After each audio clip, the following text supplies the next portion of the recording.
Shalom saudara yang terkasih dalam nama Yesus Kristus. Kebenaran hari ini, keraguan yang salah. Bapak ibu saudara, jika kita membayangkan kehidupan keluarga, hal yang paling menjadi permasalahan yang mampu membuat konflik dalam keluarga adalah mengenai keturunan, yaitu berbicara tentang generasi yang akan melanjutkan keluarga. Dalam konteks Perjanjian Lama, ketika keluarga tidak memiliki keturunan, maka itu akan menjadi pukulan berat. Dan itu terjadi dalam peristiwa saat ini dalam bacaan kita, Kejadian 16, di mana ada satu permasalahan ketika Tuhan meneguhkan Abraham tentang perjanjiannya. Di pasal 15 di ayat 17 sampai 20 Allah menunjukkan bukti janji akan keturunan Abraham yang besar. Namun Alkitab tidak pernah salah mencatat setelah bagian pasal 15 ini justru timbul keraguan, dan keraguan itu adalah keraguan yang salah. Mengapa saya katakan salah? Karena kehidupan kita betul tidak lepas dari sikap atau perasaan ragu. Saya pun memiliki keraguan, namun keraguan yang mendatangkan ketidakpercayaan, dan kita memilih satu gagasan atau satu cara yang tidak sesuai dengan prinsip firman Tuhan, maka kita mengarah kepada keraguan yang salah karena kita mengambil langkah untuk tidak percaya. Abraham pun melakukan ketika Sarah memiliki ide yang brilian, dan idenya itu sangat masuk akal, tidak bertentangan dengan kebudayaan dan tidak bertentangan dengan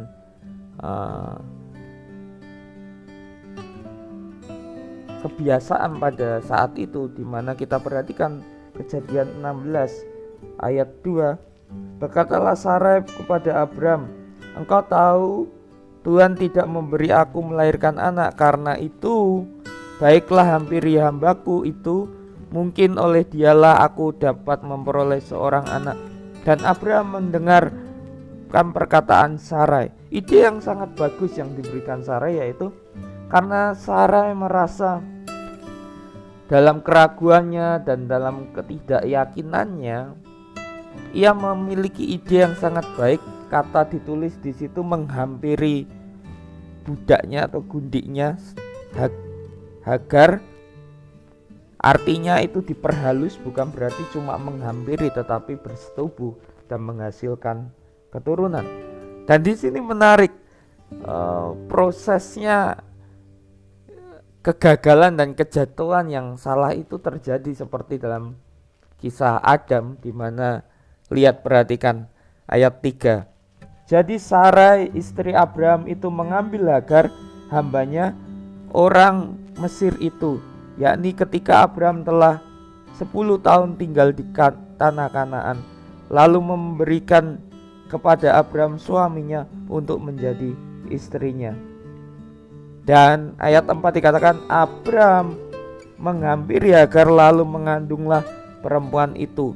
Ketika Hagar tahu bahwa ia mengandung, maka ia memandang rendah nyonyanya itu.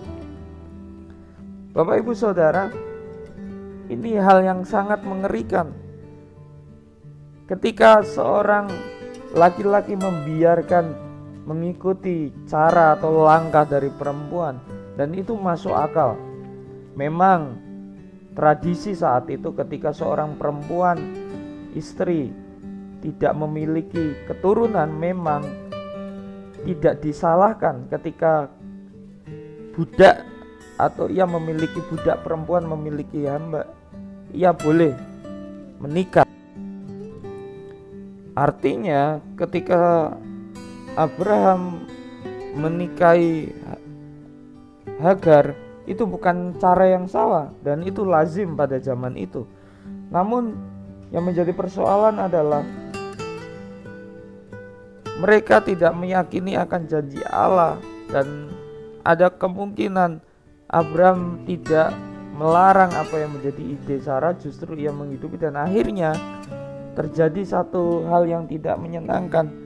Mereka antara Sarah dan Hagar ada perlakuan tidak baik, ada kebencian dan ada penindasan, sehingga Hagar lari dan meninggalkan Tuhan, sehingga akhirnya Tuhan memberikan berkat kepada Hagar dan ia berjumpa dengan Allah yang disebut Engkaulah El Roi, dan sehingga itu menjadi peristiwa yang sungguh luar biasa untuk Hagar. Bapak Ibu Saudara, kebenaran pagi hari ini mengajarkan kepada kita semua bahwa apapun yang kita pahami, yang mungkin kita anggap benar, dan keraguan yang kita rasakan, bukan berarti itu menjadi alasan yang tepat untuk kita membenarkan diri. Bapak Ibu Saudara, keraguan yang membawa ketidakpercayaan itu harus kita garis bawahi.